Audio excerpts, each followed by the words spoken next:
All right, guys, this is how you change your spark plugs on, this is a 350Z, but this is gonna be the same for any other car. You're gonna have your coil packs, and you're gonna have to remove that, and then underneath is gonna be the spark plug. So we're gonna go ahead and do that now. You should have a plug into it. This is the plug here. You'll just pull that out, and there's usually gonna be one bolt. In this case, with the 350Z, this is the DE motor. It's a 10 mil, and then this is just a pinch tab. So we're gonna go ahead and do that. You might run into some issues with things being in the way, like this wiring harness. I removed that, and I removed this bolt so that I can just have a little bit more play in it. And obviously I have the intake out of the way, so we're gonna go ahead and do that. You should know this is not what you're gonna want them to look like. Let's see, this is the worst one right here. This one has no O-rings here. So you're getting I'm getting a little bit of oil deposit on the top. That's what you don't want. The brand new ones, I'm using NGK Laser Platinum Premium. You really don't need that nice of a spark plug in terms of price and stuff. They have another NGK one that's just as good, except for the fact that this is a race car, so I wanted these ones.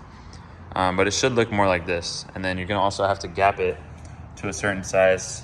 For this car, it's 0.49. Okay, so I removed that bolt there, and now we gotta pull this thing out. I left it connected to I left the plug connected. We might have to undo it though. So you're just gonna pull it out. I had to use two hands because mine's being difficult. That was a very bad example of how you should do this. Okay, there you go. That's gonna be your coil pack, and then underneath is the spark plug. So as you can see down there, that's your spark plug. You're usually gonna have to use a specific spark plug socket. As you can see, there's well, you might not be able to see it very well, but there is a little rubber grommet in there that holds the spark plug in. That way when you loosen it, it's not just sitting there in the engine bay. Nice thing to have is one of these adjustable and skinny magnets. That way you don't drop any bolts in there or anything like that. But we're gonna go ahead and remove that now. All right, so you're just gonna go in there.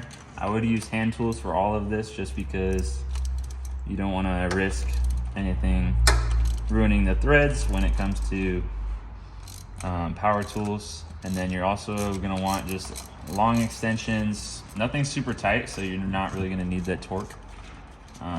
Most of the time you can do it with just the long extensions. And my little ratchet here. You're gonna just unscrew it all the way. Again, that rubber grommet inside the socket is gonna hold the spark plug in there. So you'll know when it's loose, because if I pull up right now, yeah, there you go. That looks terrible. That's not what you want. So good thing we're replacing that. But like I said, holds it in there. So this is a gapping tool right here. I got it at O'Reilly for $1.99. So they're really cheap. You're just gonna go in here. It says 0.2, 0.3, 0.4.